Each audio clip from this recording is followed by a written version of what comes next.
माणगाव तालुक्यातील पन्हाळघर धरणाचे पाणी परिसरातील गावांना पुरवलं जातं। मात्र या धरणाला लागून असलेल्या वस्तीतील नागरिक मात्र हंडाभर पाण्यासाठी हाल अपेष्टा सहन करत आहेत। कोरड्या नदीत खड्डा खणून पाणी मिळवण्यासाठी त्यांची केविलवाणी धडपड सुरू आहे। यामुळे पाण्याबरोबरच रोजगाराचीही मोठी समस्या निर्माण झाली आहे। माणगावच्या लोणेरे पासून जवळ असलेल्या 80 उंबऱ्यांच्या या आदिवासी वाडीवर 250 लोकवस्ती आहे। पावसाळा संपला की येथील नागरिकांची पाण्यासाठी वणवण सुरू होते। हंडाभर पाण्यासाठी महिलांना संपूर्ण दिवस खर्ची घालावा लागतो। यातून गावातील वयोवृद्धांचीही सुटका झालेली नाही। गावापासून दूर कोरड्या पडलेल्या नदीमध्ये ग्रामस्थ खड्डा खणतात, त्याला स्थानिक भाषेत डवरा असं म्हणतात। या डवऱ्यात पाणी साचलं की छोट्या भांड्यातून हंड्यात भरलं जातं। खड्ड्यातून मिळणारं पाणी देखील दूषित असतं, त्यामुळे पोरं बाळं आजारी पडतात। त्यांची दुखणी काढायला पैसे आणायचे कुठून असा सवाल या आदिवासींनी उपस्थित केलाय।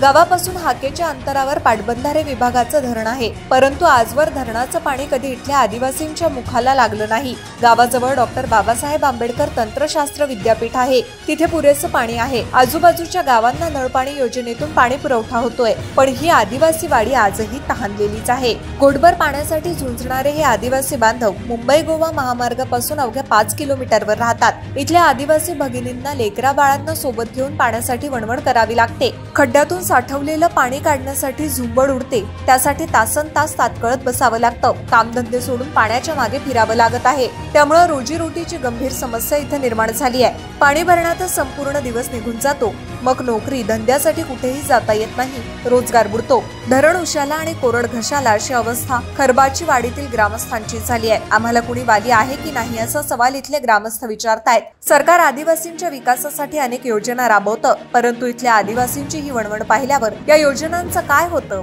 असा प्रश्न पडला वाचून राहत नाही। डोंगरदरीत राहणाऱ्या या लाडक्या बहिणींच्या रोजच्या जगण्यासाठीचा संघर्ष केव्हा थांबणार हाच खरा प्रश्न आहे।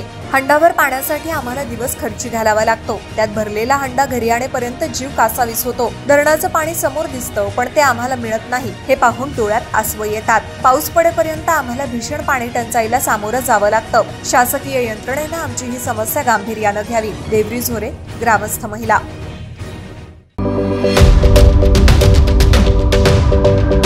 यूट्यूबवर सुद्धा रायगड टाइम्स सर्च करा आणि पहा रायगडच्या कानाकोपऱ्यातील प्रत्येक बित्तम बातमी।